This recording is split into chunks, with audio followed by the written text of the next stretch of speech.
Bonjour, ma camarade ici présente et moi allons vous présenter l'étendue de notre travail au cours du stage filet, qui a pour thème la conception de nanocapteurs électrochimiques à base de nanocomposites pour la détection de traces d'antibiotiques, en collaboration avec l'Institut de chimie et matériaux Paris-Est et le laboratoire Eau, Environnement et Systèmes urbains.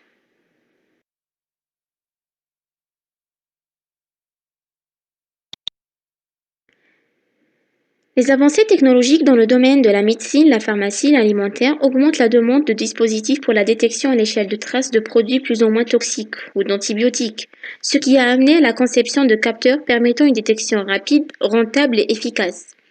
Il existe bien sûr des méthodes standards sensibles permettant ces déterminations, comme l'analyse par spectrométrie d'émissions atomiques, l'HPLC, la CPG et tant d'autres. Cependant, la plupart de ces méthodes sont coûteuses et nécessitent des étapes d'échantillonnage, de stockage pouvant être astreignantes. Pour pallier à ces différentes contraintes, plusieurs études ont été menées afin de développer des méthodes d'analyse performantes, sensibles, simples et robustes. Parmi elles, les techniques électrochimiques offrent une alternative intéressante puisqu'elles permettent d'atteindre une grande sensibilité et sélectivité tout en réduisant le coût de l'analyse. Dans cette optique, nous nous sommes intéressés dans ce travail aux études menées sur les capteurs électrochimiques nanostructurés.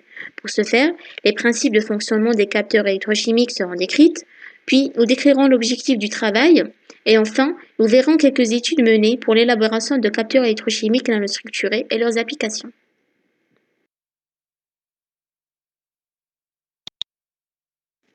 La figure suivante représente le design d'un nouveau matériau hybride multifonctionnel à base de graphène aux propriétés physico-chimiques modulables apporte de nouvelles avancées dans différents secteurs de recherche. Les nanomatériaux de graphène utilisés et de structures lamellaires organisées sous forme de monocouches bidimensionnelles d'atomes de carbone hybridés sp2. Donc ces nanomatériaux sont connus pour leurs propriétés de surface et volume. Donc il sera détaillé par la suite les avantages de ce nanomatériau en termes de propriétés mécaniques, thermiques et tant d'autres. Ce travail a pour but de fonctionnaliser la surface de ce nanomatériau qui est composé de graphène supporté par des feuilles d'argile comme le montre la figure. Donc ce sont des feuilles d'argile lamellaires de type membrionite en présence de sucrose, une source de carbone. Donc ce nanocomposite obtenu est fonctionnalisé par des nanoparticules d'or dont les propriétés uniques et spécifiques seront aussi détaillées.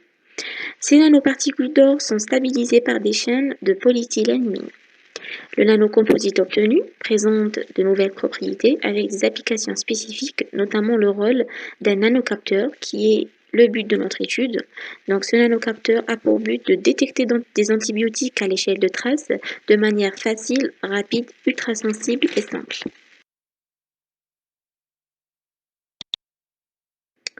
Le choix du type de nanoparticule utilisé pour la nanostructuration d'un matériau se fait en fonction des propriétés recherchées. Il a été cité précédemment qu'il s'agissait d'un nanomatériau de graphène. Le grand intérêt porté pour ce matériau se rapporte à ses propriétés exceptionnelles, notamment sa grande résistance mécanique, sa conductivité électrique et thermique importante, sa grande surface spécifique, son point de fusion élevé et surtout, il s'agit d'un matériau léger et fin, se composant d'une unique couche d'atomes de maille hexagonale.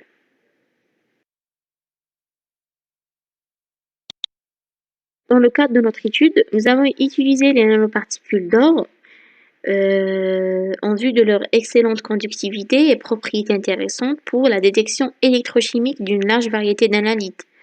D'autant plus, il a été déjà démontré que les nanoparticules d'or permettent l'amélioration de la résolution des pics d'espèces analysées par électrochimie.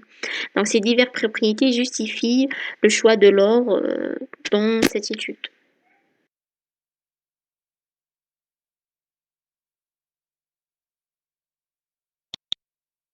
L'objectif principal de cette étude est l'élaboration d'un capteur électrochimique pour la détection à l'échelle de traces d'antibiotiques. Donc, la question qu'on doit se poser, c'est qu'est-ce qu'un capteur électrochimique? Eh bien, c'est un dispositif qui transforme une information chimique, comme la concentration ou la nature d'une espèce, en un signal électrique qui est exploitable. Donc, c'est un système basé sur la variation de paramètres électriques due à la présence d'analytes. Donc, le schéma représente les différents constituants du capteur. On va commencer par le récepteur qui comprend le matériau de l'électrode qui a une importance capitale puisque celui-ci il va influencer en grande partie sur les propriétés du capteur. Donc, il faut savoir que ce récepteur doit répondre à quelques critères, notamment une conductivité élevée, un large domaine d'électroactivité et surtout une cinétique de transfert de charge rapide. Ce récepteur va permettre d'établir une reconnaissance de couche déposée sur l'électrode de travail. Donc cette couche-là va interagir de manière spécifique avec l'analyte cible, que ce soit un antibiotique ou un polluant. Donc cette interaction est par la suite traduite en un signal exploitable par la deuxième composante du capteur qui est le transducteur.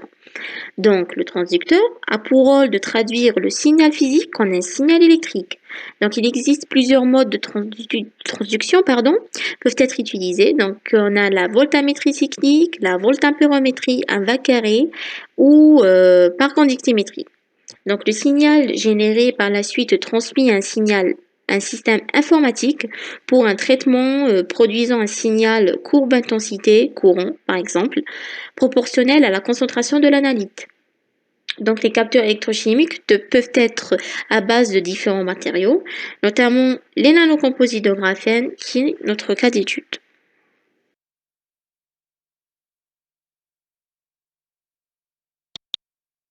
Maintenant au rôle des nanocomposites dans les capteurs électrochimiques. Les nanocomposites à base de polymères conducteurs, dont le polyéthylénimide, sont d'excellents conducteurs pour les capteurs électroanalytiques en raison de leurs caractéristiques et propriétés uniques. La combinaison de polymères conducteurs avec le nanomatériau de carbone, notamment le graphène, peut donner naissance à de nouveaux nanocomposites avec des propriétés physiques et chimiques uniques, prometteuses et souhaitées contrôlables.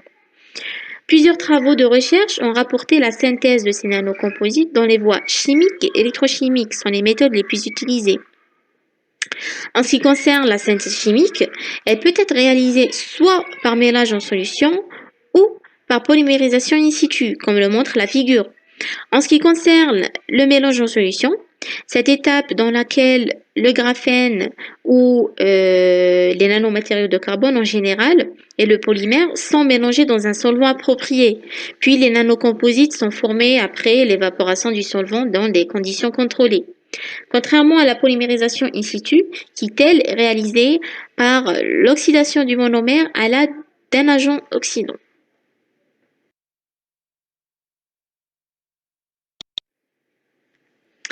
Les nanocomposites peuvent également être synthétisés par voie électrochimique. Également, deux méthodes sont appliquées, comme le montre la figure. La première méthode consiste en une combinaison simultanée, directe, à partir d'une solution contenant les monomères à polymériser et les nanomatériaux de carbone à la surface de l'électrode. La seconde méthode consiste à modifier la surface de l'électrode en deux étapes. D'abord avec une quantité de nanomatériaux de carbone bien dispersés et ensuite avec le polymère conducteur. La voltammétrie cyclique est également une technique électrochimique utilisée pour les dépôts de polymères.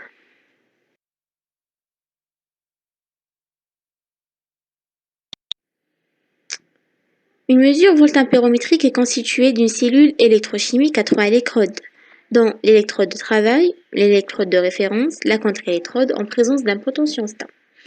Dans le cadre de notre étude, l'électrode de travail utilisée est une électrode au carbone vitreux. Donc c'est une électrode qui présente une cavité. Dans cette cavité se trouve le carbone vitreux dans un corps d'électrode en téflon. En ce qui concerne l'électrode de référence, c'est une électrode au calomètre saturé en KCl pour les expériences en milieu aqueux. Enfin, la contre-électrode est matérialisée en une grille de platine. Donc cette grille est nettoyée à l'alcool puis passée à la flamme pour éliminer les éventuels contaminants organiques.